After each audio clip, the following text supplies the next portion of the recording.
Prime 25 पर। प्रधानमंत्री नरेंद्र मोदी 28 दिसंबर को कानपुर मेट्रो के पहले कॉरिडोर का उद्घाटन करेंगे। इसके साथ ही इसलिए बनाना चाहते हैं ताकि दुनिया का कोई देश भारत पर बुरी नजर उठाकर देखने की जुर्रत न कर सके। केंद्रीय गृह मंत्री अमित शाह ने कासगंज रैली से समाजवादी पार्टी और बहुजन समाज पार्टी पर रविवार को बड़ा हमला बोला। उन्होंने कहा कि उत्तर प्रदेश को बुआ और बबुआ ने लूटा है। पहले राज्य के अंदर लोगों का पलायन होता था, लेकिन अब यहां से गुंडों का पलायन हो रहा है।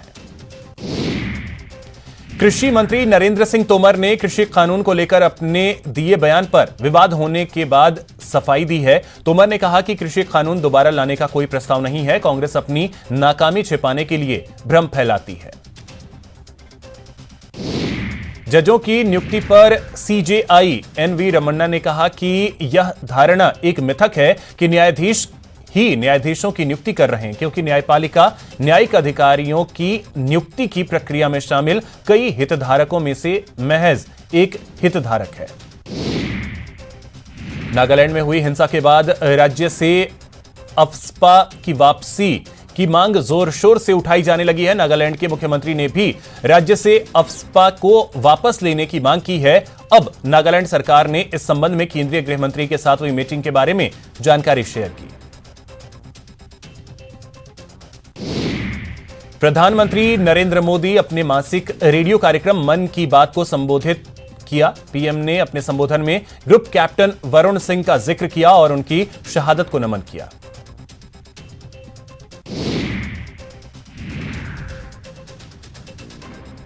पीएम मोदी ने मन की बात कार्यक्रम में एक इंडियन स्कूल में पढ़ने वाले विदेशी छात्राओं द्वारा गाए गए वंदे मातरम का वीडियो भी दिखाया। उन्होंने कहा कि यह वीडियो देशवासियों को एक सुकून भी देता है। इसे सुनकर, देखकर सभी को खुशी का अनुभव होता है।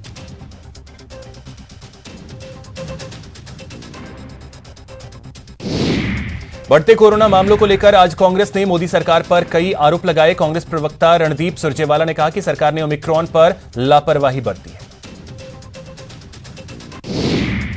बिहार के मुजफ्फरपुर के बेला औद्योगिक क्षेत्र में दर्दनाक हादसा हुआ। बेला औद्योगिक क्षेत्र की एक फैक्ट्री में बॉयलर फटने से 7 मजदूरों की मौत हो गई। बताया जा रहा है कि कंपनी के अंदर 10 से ज्यादा मजदूर थे। वहीं बॉयलर फटने से कंपनी के कई मजदूर घायल भी हुए हैं। बॉलीवुड एक्टर सलमान खान को बीती रात एक सांप ने काट लिया। वो उस समय अपने पनवेल वाले फार्म हाउस पर थे। यह घटना रात को 3:30 बजे के करीब हुई, जिसके बाद उन्हें इलाज के लिए अस्पताल में भर्ती कराया गया, जहां से उन्हें डिस्चार्ज कर दिया गया। दक्षिण अफ्रीका में रंगभेद विरोधी आंदोलन के नायक डेसमंड टुटू का 90 साल की उम्र में निधन हो गया। पिछले 15 सालों से प्रोस्टेट कैंसर का इलाज चल रहा था। माफ कीजिएगा, प्रोस्टेट कैंसर का इलाज चल रहा था। देश में कोरोना संक्रमण ने एक बार फिर से पैर पसारने शुरू कर दिए हैं। ओमिक्रॉन के खतरे के बीच कोरोना के मामले एक बार फिर से बढ़ रहे हैं। पिछले 24 घंटे में देश भर में 6,987 नए मामले सामने आए। 162 लोगों की मौत हुई।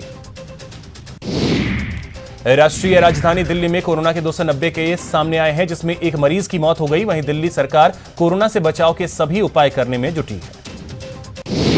मुंबई में कोरोना के 922 नए केस सामने आए हैं। कोरोना से 2 मरीजों की मौत हुई है। सरकार लोगों से लगातार कोविड गाइडलाइन का पालन करने को कह रही है। राजस्थान में भी कोरोना के केस लगातार बढ़ रहे हैं। पिछले 24 घंटे में 62 नए केस सामने आए। सबसे ज्यादा जयपुर में 46 नए मरीज मिले हैं। कोरोना और ओमिक्रॉन के बढ़ते मामलों को लेकर चुनाव आयोग अलर्ट है। चुनाव आयोग कोरोना के बढ़ते मामलों को देखते हुए कल केंद्रीय स्वास्थ्य सचिव से मुलाकात करेगा। जयपुर में कांग्रेस की पाठशाला का आज आगाज हुआ। 3 दिनों तक अलग अलग सियासी मुद्दों के सत्र का आयोजन होगा। मुख्यमंत्री अशोक गहलोत ने पहले दिन के सत्र का उद्घाटन किया। कांग्रेस के प्रशिक्षण शिविर में बोलते हुए सीएम गहलोत ने कहा कि वे कार्यकर्ताओं से मिलने के लिए प्रदेश कार्यालय में विशेष व्यवस्था करेंगे। संगठन और सत्ता में तालमेल जरूरी है। वहीं प्रशिक्षण शिविर में पीसीसी चीफ डोटासरा ने कहा कि सरकार की योजनाओं को घर घर तक पहुंचाने का काम संगठन का है और इसे बखूबी अंजाम दिया जाएगा। इससे पहले जयपुर के बाड़ा पदमपुर में कांग्रेस के 3 दिवसीय आवासीय प्रशिक्षण शिविर की शुरुआत हुई, जिसमें झंडारोहण के साथ पीसीसी चीफ गोविंद सिंह डोटासरा ने शिविर की शुरुआत की।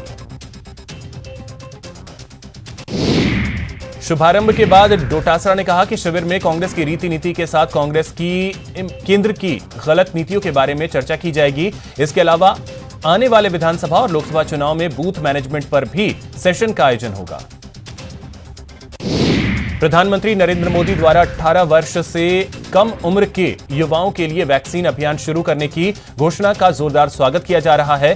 15 से 18 साल आयु वर्ग के युवाओं के इस मिशन की शुरुआत 3 जनवरी से होगी। जयपुर इंटरनेशनल एयरपोर्ट से 2 नई फ्लाइट्स की शुरुआत हुई है। 26 दिसंबर यानी आज से फ्लाइट लखनऊ के लिए रवाना हुई। जयपुर में रिकॉर्ड तोड़ टूरिज्म दर्ज किया जा रहा है। देश विदेश से पर्यटक नया साल सेलिब्रेट करने के लिए जयपुर पहुंच रहे हैं।